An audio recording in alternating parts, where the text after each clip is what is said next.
présenter le film et de nous dire quel est l'objectif justement de faire connaître la situation de ces Réunionnais qui sont partis dans les années 60 jusqu'aux dans les années 80 par rapport au ministre Michel Debré qui était député de la Réunion à l'époque. Voilà. Alors, moi, je vais expliquer la démarche, peut-être moins de façon générale, c'est que c'est une démarche personnelle au départ. En fait, c'est que moi, je suis un enfant de Réunionnais qui sont partis justement dans les années 60 et je suis né en France.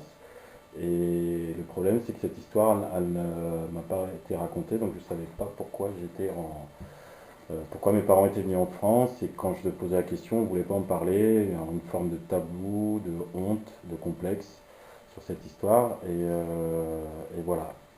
Et donc j'ai décidé d'utiliser la caméra pour pouvoir discuter avec ma mère sur cette histoire, lui poser des questions, alors qu'avant les questions étaient mises de côté, on me disait laisse tomber le passé. Et donc quand j'ai commencé avec la caméra à faire des entretiens avec ma mère a dit, a commencé à me raconter une histoire. Et cette histoire, donc, voilà, elle abordait euh, un peu la situation dans laquelle elle vivait à La Réunion et qu'il y avait un organisme d'État qui avait été créé, qui s'appelait le BUNIDOM, qui avait été créé par Michel Debré, qui était alors député de La Réunion depuis 1963. Et elle m'a expliqué que voilà, c'était une sorte de contrat qu'il faisait. Donc elle, son idée c'était d'être journaliste. Elle avait exprimé ce souhait et on lui a dit que voilà, que le Bunidom pouvait l'amener en France et faire des études. Et voilà. Et en découvrant, en faisant des recherches un peu plus poussées sur le Bunidom, j'ai appris voilà, qu'en fait que c'était un organisme qui avait fait partir beaucoup de gens. Et justement sur les contrats qui étaient mis en place entre les futurs migrants et le Bunidom, c'était pas très clair. Et que l'accueil aussi était pas très clair.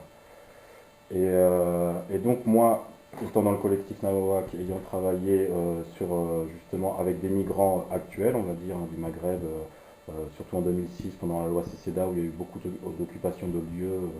euh, donc moi j'étais à Marseille à l'époque et là on avait réalisé un film qui s'appelle Article 13 où on recueillait le témoignage des migrants qui nous expliquaient leur situation et pourquoi ils étaient partis.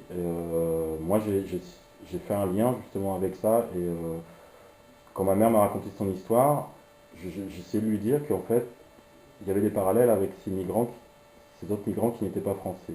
Et elle me disait, tu peux pas faire des parallèles. Moi, j'ai la carte d'identité française et eux n'ont pas. Et je lui disais, mais tu vas voir, et ton histoire, en fait, les foyers où tu as été, et ben en fait, c'est un peu la même chose que ces autres migrants. Et voilà. Et donc, j'ai rencontré d'autres gens, et ce projet m'a permis de partir à la Réunion, alors que moi, j'avais justement une coupure avec cette culture, je parle pas le créole, et j'arrivais pas à aller à la Réunion en fait. Et ce projet m'a permis d'y aller, et là voilà, j'ai rencontré des gens qui m'ont expliqué comment ils l'avaient vécu, ce que aussi la répercussion qu'il y a eu euh, actuellement sur la société réunionnaise en fait.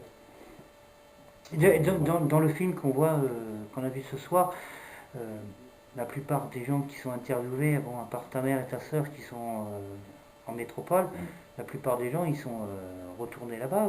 Quand on voit le monsieur là, qui est d'origine chinoise, Lui, il est asiatique, retourné, donc dans le film, on va dire que c'est moitié-moitié des protagonistes du film. Il y en a la moitié qui sont retournés et l'autre moitié qui est encore en France.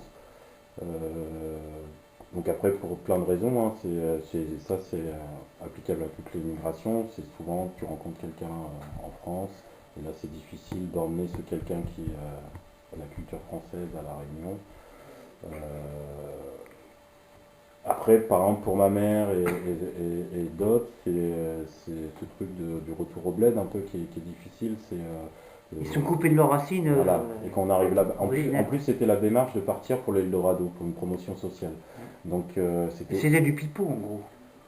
bah, peut-être, enfin, il y en a qui ont réussi une promotion sociale, mais au dépend de ce processus d'assimilation en fait qui est en France. Donc culturellement, euh,